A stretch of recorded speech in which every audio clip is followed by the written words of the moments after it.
दोस्तों, बहुत समय पहले की बात है। एक गांव में एक सज्जन और ईमानदार व्यक्ति रहता था। गांव के सभी लोग उसकी बहुत प्रशंसा करते थे। सभी लोगों का प्रशंसा पात्र होने के कारण वह बहुत प्रसन्न था। एक दिन की बात है, काम से लौटते हुए उसे अपने आगे कुछ दूरी पर चलते हुए लोगों की बातें सुनाई पड़ी।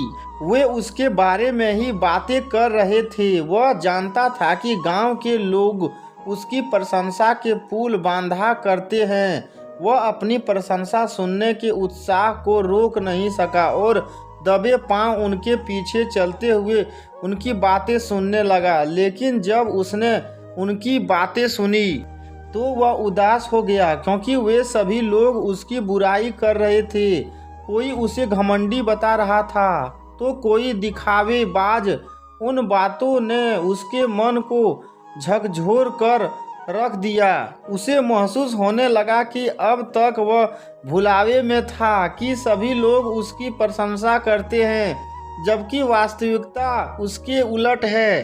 उस दिन के बाद से जब भी वह किसी को बातें करते हुए देखता तो सोचता कि अवश्य ही वे उसकी बुराई कर रहे हैं। प्रशंसा करने पर भी वह उसे अपना मजाक लगता। इस सोच के दिमाग में घर करने के कारण वह बदल गया और उदास रहने लगा। उसकी पत्नी भी कुछ दिनों में उसके व्यवहार में आए बदलाव को समझ गई। पूछने पर पत्नी को उस व्यक्ति ने पूरी बात बता दी। पत्नी समझ नहीं पा रही थी कि अपने पति को कैसे समझाएं। आखिरकार बहुत सोच विचार के बाद वह उसे गांव के एक महात्मा के पास लेकर गई। पूरी घटना का विवरण करने के बाद व्यक्ति ने कहा कि गुरुदेव, लोगों की बुराई बातों से मैं आहत हूँ। हर कोई मेरी बुराई ही करता रहता है। मैं चाहता हूँ कि सब कुछ पहले जैसा हो जाए और सब मेरी प्रशंसा करे। व्यक्ति की बात ध्यान से सुनने के बाद महात्मा ने कहा, बेटा, तुम अपनी पत्नी को घर छोड़ आओ। आज रात तुम्हें मेरे आश्रम में ही रहना होगा। पत्नी को घर छोड़ने के बाद वह व्यक्ति आश्रम में वापस आ गया।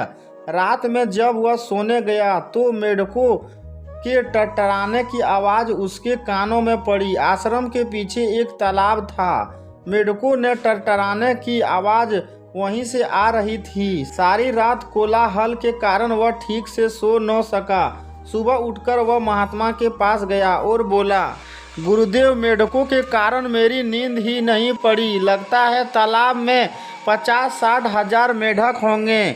आपको भी उनसे परेशानी होती होगी। मैं ऐसा करता हूँ कि कुछ मजदूर लेकर आता हूँ और उनको निकालकर दूर किसी नदी में डाल आता हूँ। महात्मा से आज्ञा लेकर वह व्यक्ति तालाब पर मेढक निकालने गया। जब तालाब में जाल फेंका गया तो उसमें से मुट्ठी भर मेढक ही निकले। यह देखकर व्यक्ति हैरान हो गया।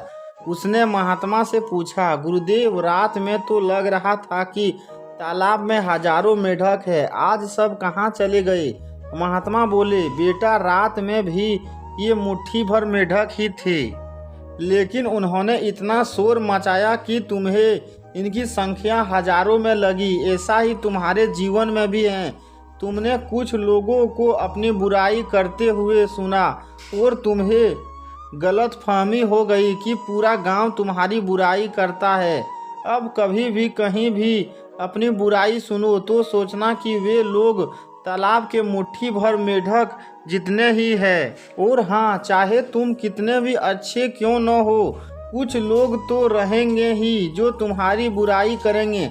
व्यक्ति को महात्मा की बात समझ में आ गई और वह घोर निराशा से बाहर निकल गया। मित्रों, हमें कुछ लोगों के व्यवहार को सबका व्यवहार नहीं समझ लेना चाहिए। परिस्थितियां चाहे कैसी भी हो, उसमें लोगों का व्यवहार चाहे कैसा भी हो, हमें सदा सकारात्मक सोच रखनी चाहिए। सकारात्मक सोच से हर प्रकार की समस्या का हल निकल आता है। प्रारंभ में हमें लगता है कि समस्या बहुत बड़ी है, किंतु निराकरण होने के बाद वही समस्या छोटी लगने लगती है। इसलिए समस्या को अपनी सोच में बड़ा बनाने के स्थान पर उनके निराकरण के बारे में सोचना चाहिए।